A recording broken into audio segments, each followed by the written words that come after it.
Olá, meus irmãos, olá, minhas irmãs, tudo bem com você? Por esses dias eu estava pensando a respeito da adoração.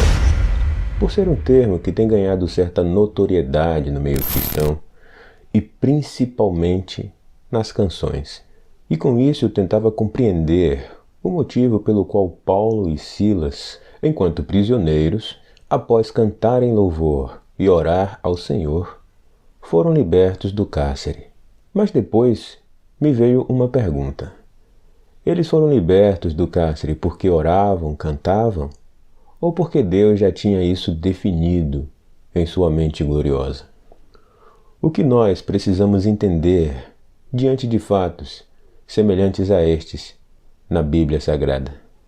Vamos pensar um pouco sobre isso nos próximos minutos.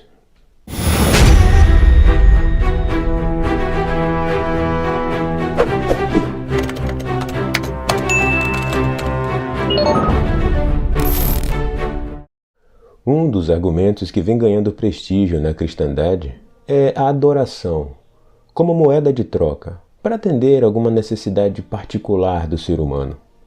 Observe que frases de efeito, como "enquanto você adora, Deus entra com providência", dentre outras, são cada vez mais comuns, frequentes e aceitáveis.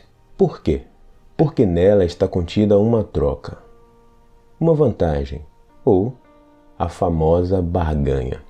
Mas quando eu vejo o verdadeiro sentido de adoração nas Escrituras, que vai significar cultuar e sacrifício, e por sinal, a primeira vez que essa palavra surge nas Escrituras é naquela jornada onde Abraão foi oferecer o seu filho Isaque em sacrifício ao Senhor. Eu entendo que esse termo, adoração, vem ganhando um outro significado, diferente, distinto do que o que as Escrituras estabelecem. Se a adoração é cultuar, holocausto, sacrifício, então tem muita gente andando no entendimento errado quando imaginam e creem nessa imaginação. E quando eu uso o termo imaginar, é usando a linguagem bem vulgar de algo que é produto do imaginário humano e de forma tão descabida que esse imaginário, esse algo que se imaginou, passa a assumir o lugar da palavra de Deus. E não só no indivíduo, mas no consciente coletivo. Pense comigo, mesmo que a adoração fosse o ponto alto do Evangelho, o conhecimento de Deus é muito maior e mais importante.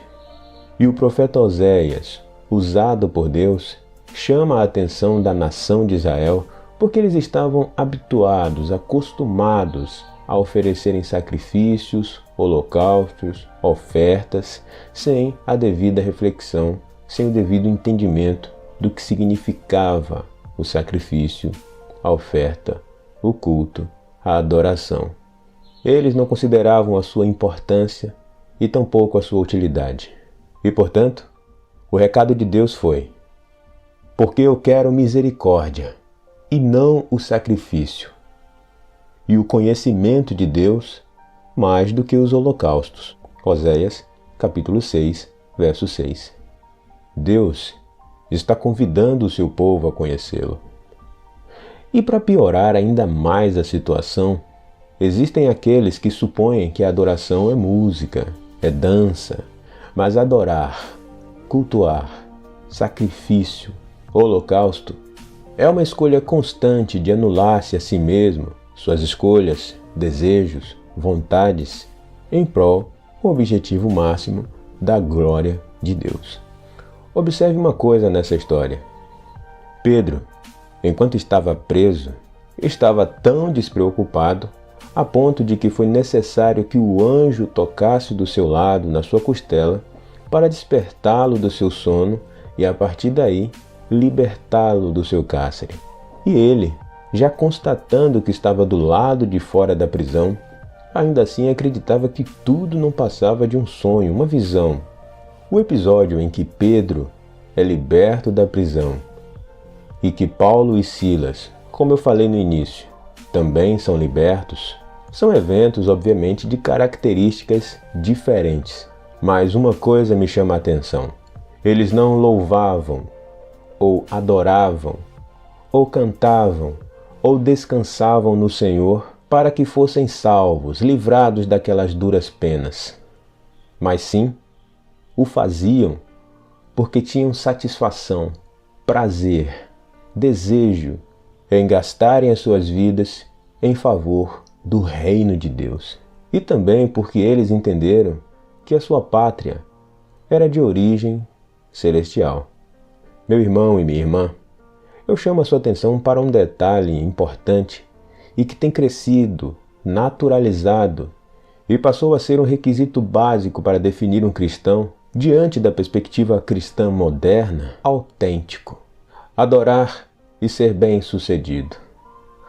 Adorar e ficar rico. Adorar e obter a cura, saúde, bens, prosperidade. Tudo isso é bom, mas presta atenção numa coisa.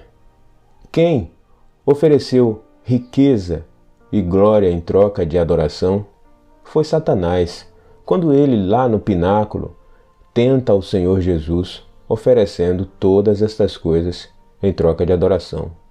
A promessa do nosso Senhor Jesus, juntamente com o Pai, foi de justificação a partir da fé, através da fé, e fomos redimidos pelo derramar do seu sangue, e de vida eterna, porque ele, na sua subida, foi aos céus preparar o lugar para aqueles que são seus. E nisto, meus irmãos e minhas irmãs, eu aqueço meu coração todos os dias da minha vida.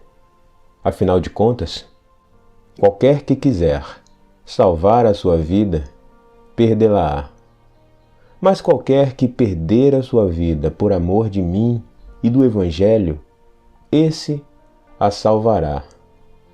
Pois que aproveitaria o homem ganhar todo o mundo e perder a sua alma? Marcos, capítulo 8, verso 35 e 36. Que o Senhor Deus nos abra o entendimento e nos dê sabedoria, inteligência, para que nós venhamos aprender a lidar com a sua palavra e as revelações já existentes nas Escrituras Sagradas. Adoração, meu irmão e minha irmã, é muito maior do que tudo o que nós temos visto e presenciado em nosso tempo.